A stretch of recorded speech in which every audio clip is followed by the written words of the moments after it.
Do you get frustrated? We all do, surely.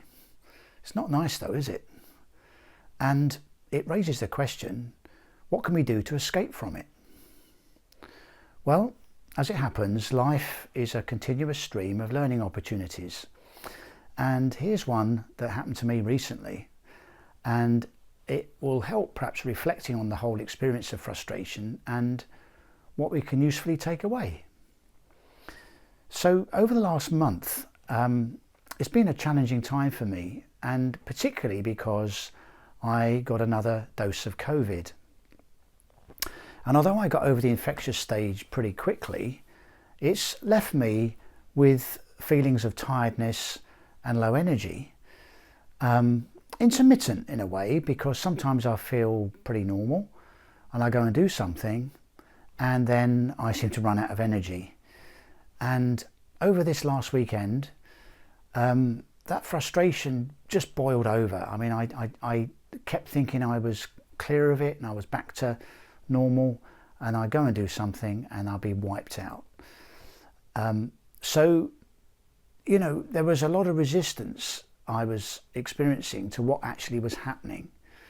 You know, it wasn't what I wanted to happen. It didn't meet my expectations. I kept wishing it was different, that it should be different, and that even that there was a degree of unfairness about the whole business. Does any of that resonate with you? So what we can do is, from that, generalize a bit, and we can see that there's something we can identify going on in a span of time, which we can simply call things that happen.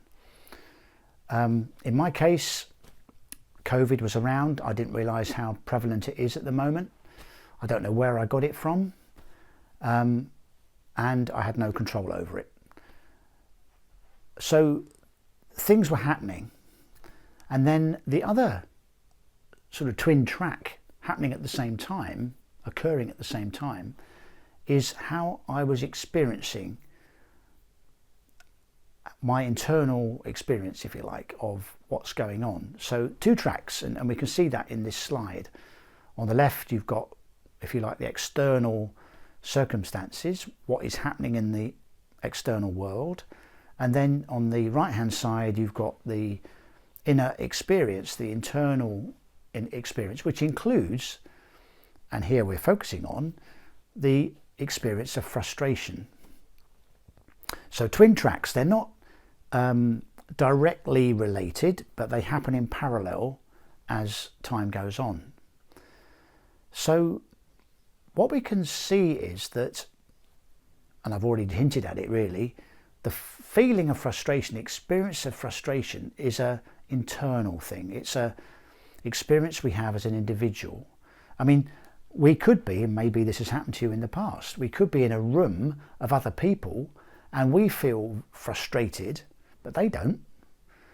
You know, the feeling of frustration isn't coming from the room or the circumstances around us. It's coming or being created somehow internally.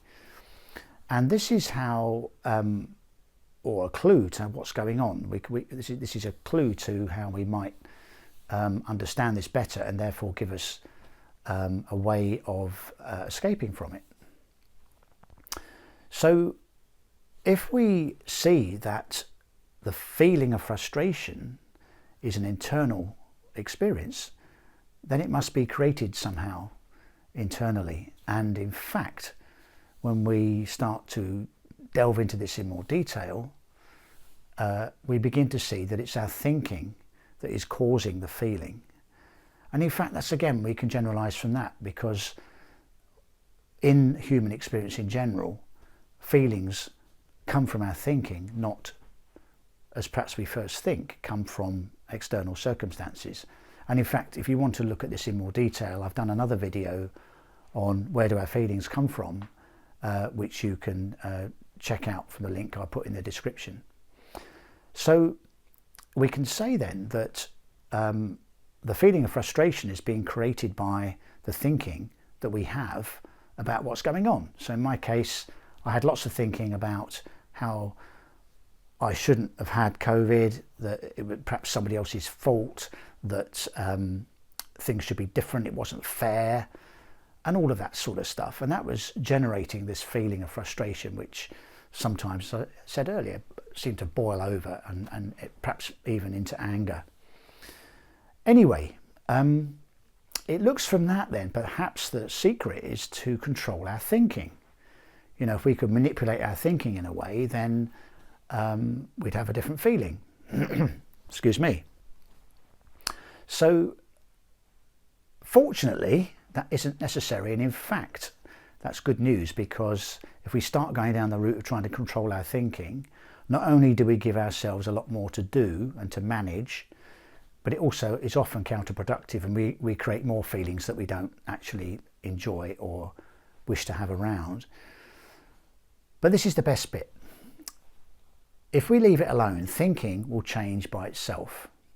So when I say leave it alone, I mean if we don't give it as much attention, if we don't treat it so seriously, then that thinking will fade away and it will be replaced by new thinking. That's just the way the human mind works. And you can see that for yourself, because if you've been frustrated in the past, which is probably pretty guaranteed, doesn't mean to say that you're frustrated now. You know, thinking has moved on, your feelings have changed.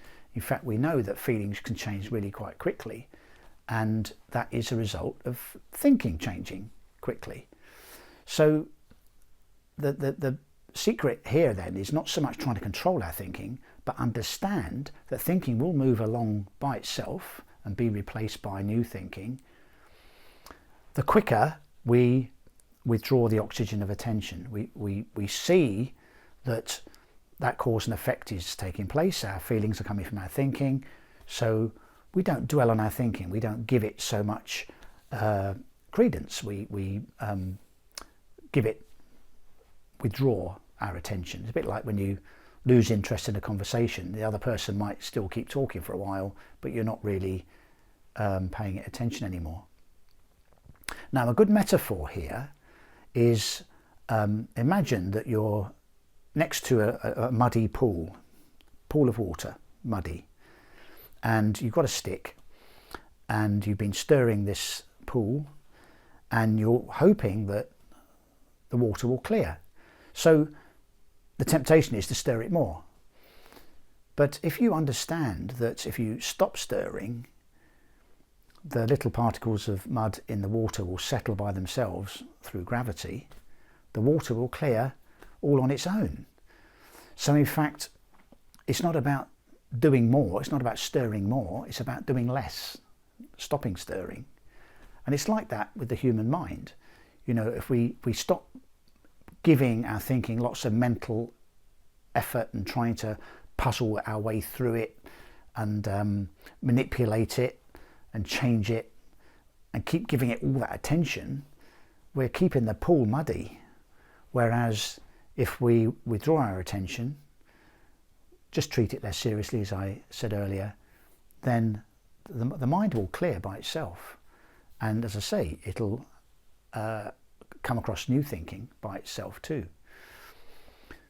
And in fact, just to finish, this is, again, if we generalise from frustration, we can say that this is how we can get over any bad feeling: frustration, anger, disappointment, upset. In other words, this is the core of the inherent ability we all have as human beings for resilience. So if we go back to the beginning of the video and the question we asked, you know, we have this experience sometimes of frustration. How can we escape from it? Well, the real clue is understand what's going on, and then it makes sense not to do more but to do less and let thinking move on by itself. And as a result, our feelings will move on as well. So I hope that's helpful, and I'll see you next time.